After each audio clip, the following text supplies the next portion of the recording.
Do you have advice on how to stay out of defensive territory? Beautifully set up, because what you just said is so profound. Our intent is rarely someone else's experience.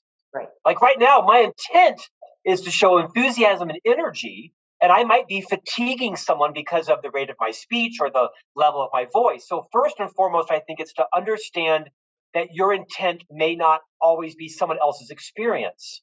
That may require you to declare your intent. Wanda, my intent is to convey enthusiasm and energy. If at any point you find it's tipping over and it's impacting my credibility, hey, do me a favor, tell me, and I'll pull back a little bit. My intent is to invigorate, not to fatigue. That's the first thing, is to declare your intent. Secondly, I think is to ask those questions in an open-hearted way. And when someone does give you feedback, to your point, do not refute, dismiss, disregard. Just sit and listen. If you have to physically close your lips to prevent yourself from saying, yeah, but Jim just drives me crazy in the meetings, or, oh yeah, but I was super late that day. Because like you said, as soon as you start to dismiss their feedback, they're getting burned and they're never going to come back and do it again. Yeah. And the converse is true. If you can summon the restraint, the maturity, the wisdom just to sit and listen with an open mind, we're not attacking your character, we're not attacking your humanity. They're just giving you some experience-based feedback. You could, I think, say, gosh, that took a lot of courage. Thank you for sharing that. Or, gosh, that's kind of harsh.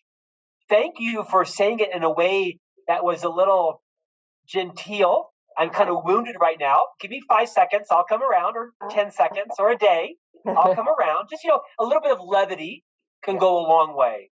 Yeah. And then when you come around, 5 seconds, 10 minutes, one day, say, can I just pay you a compliment?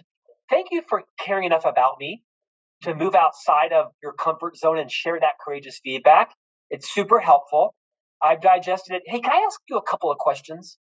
When I do that, what do you think's going on with me? Do I seem insecure? Do I seem jealous? Am I in over my head? Am I super competitive? Because my intent is not to offend or dismiss. You get the point, right? Is I think without it being reactionary, you could ask some more questions. When you see me do that, when does it happen? How often do I do that? I know you're not a psychiatrist, but could you tell me, what do you think's going on with me? I think some heartfelt questions, not immediately out of the gate, could help the other person say, well, as a matter of fact, I see it with you all the time when you're with IT.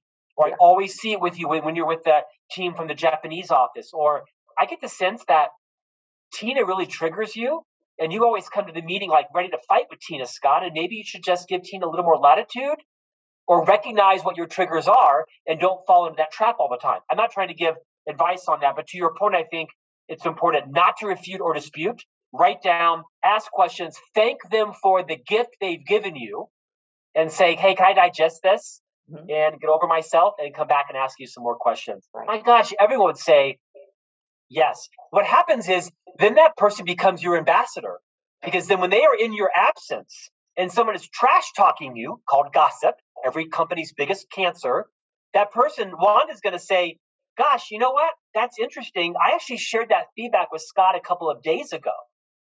He actually asked for it, and he actually handled it really well. I was really impressed with the way Scott handled that, and I'm actually seeing Scott being a little more deliberate about that.